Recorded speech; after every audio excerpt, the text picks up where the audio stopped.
Hello and what is up guys, my name is Yugioh from Screencasters and I'm coming to you now with a deck profile update of my ZINGS to the channel. This deck is pretty fun and as you can see, yes I am playing Metalfoes in this deck. I feel like this is the best way to bring ZINGS towards a new format and towards the future and a much more explosive playstyle, rather than just setting a monster and hoping it doesn't get hit by lightning. So yeah, without further ado, let's get started. 3 Zephyr. This card is pretty great. He's your main source of level fodder for synchro plays. He's also a level 6, so you can overlay him together with another copy of himself or with your level 6 synchros to go into Dragulus, which is pretty good if you're going for more defensive play. Also, when he's pendulum summoned or when he's destroyed by battle or card effect while in the monster zone, you can add any Zing spell or trap from your deck to your hand. So what that basically does is search out your path. When the new Zing trap card is released into the TCG, it's an amazing counter trap and it will be going into this deck whenever it comes out. Then we're doing 3 Jiatu, your main source of your Boxia Herald plays. I have a love-hate relationship with Jiatu. Yes, he works very well if you're going first, but if he gets hit by Veiler, you're kinda dead in the water. So basically what you did is normal summon a 0 attack monster and hope it doesn't get hit by Utopia the Lightning, or Armadius, or Chaos Max or something like that. But he's also a level 2 tuner that really helps with your Zephyr to go into Boxia plays. The first turn Boxia Herald play is one of the best you can do in this deck, and it really helps with the Metalfoes, because you can pop whatever Zing you have to special summon him from deck.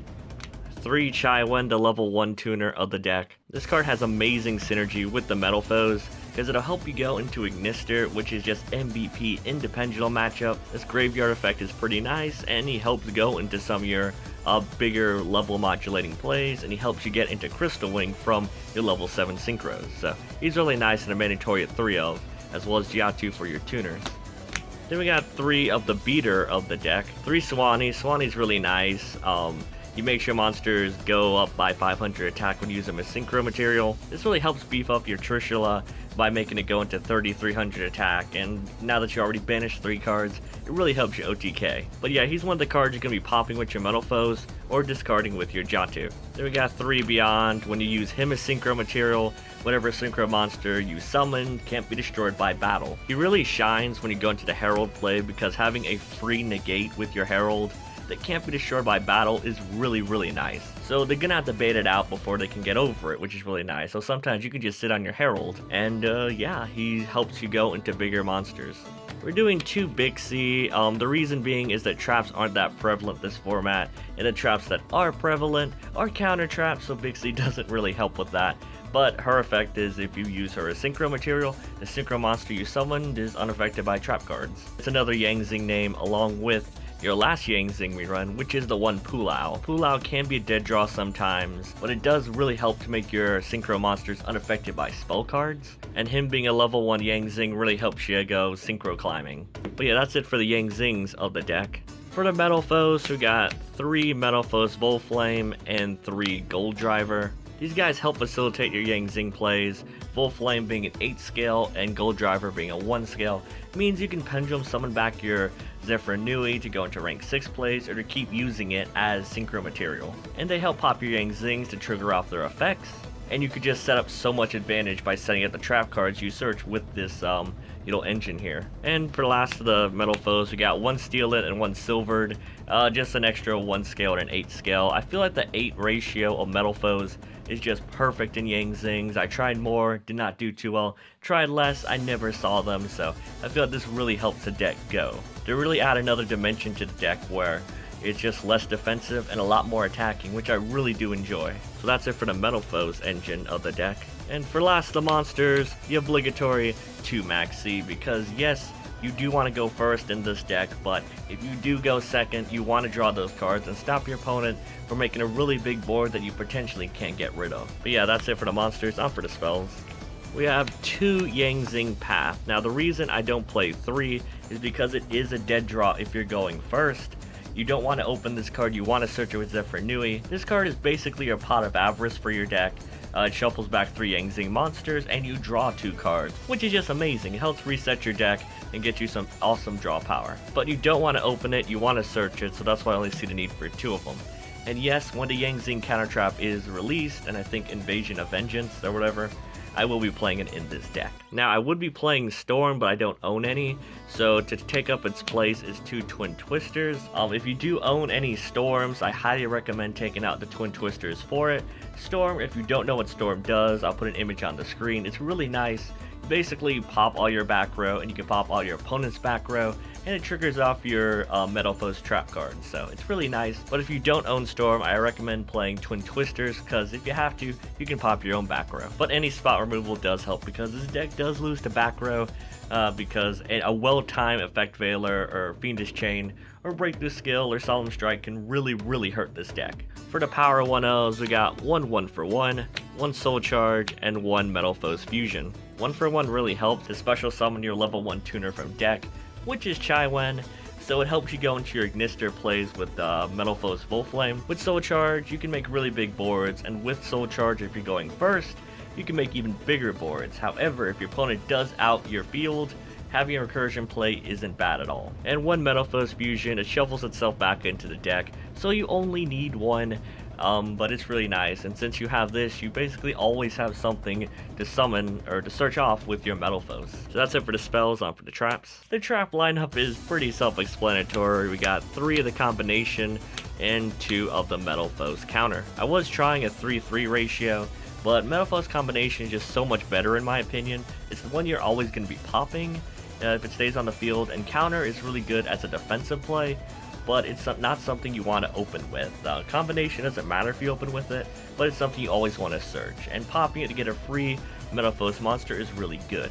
Counter summons them from deck, but only if something's destroyed already, so that's why I don't like the card, but it's really good for a more defensive playstyle. So that's it for the main deck. On for the extra deck. So you have 1 Oracle. He's a pretty great card. You only need 1. He's a level 8, that's why I use him over the other one, which is Adamante.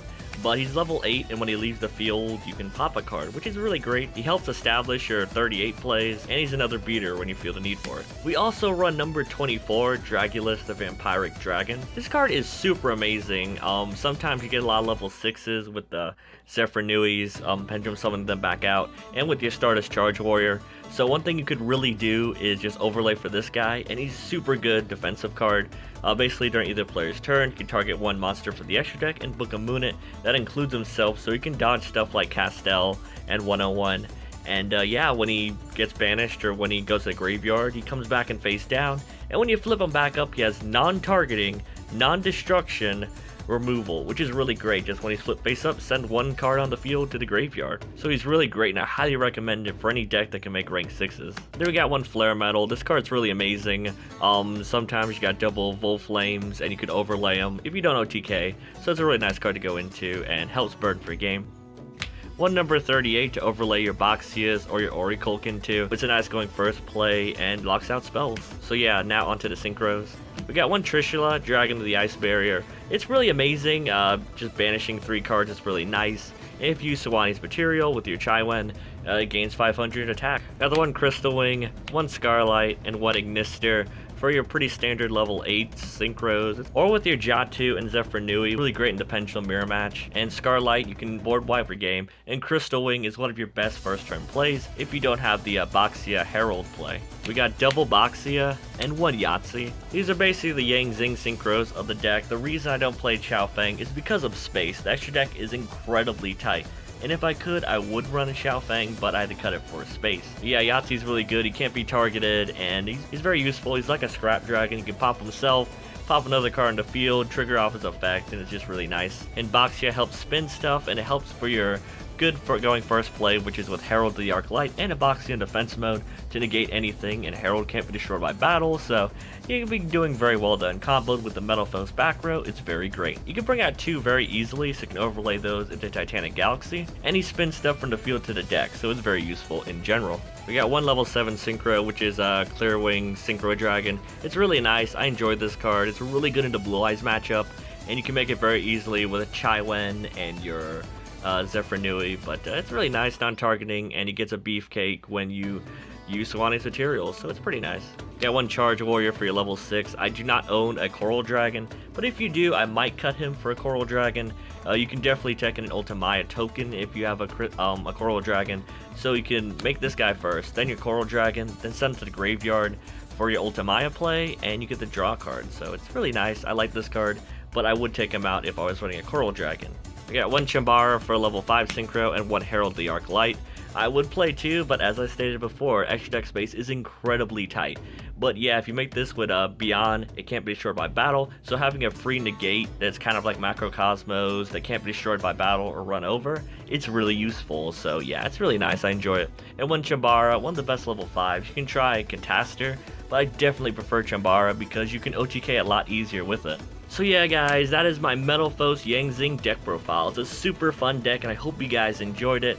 If you guys love the video so much, please drop a like. I greatly appreciate it. It gives me motivation to do more videos like this. And as with all of my deck profiles, click the description box. You can see a long list of tech card choices that you can try in the deck yourselves. So yeah, if you guys got any comments or suggestions on how to make this deck better, I'd love to hear it. Comment down below. So yeah, I hope you guys enjoyed this video. Don't forget to like, comment, subscribe, and we'll see you in the next one.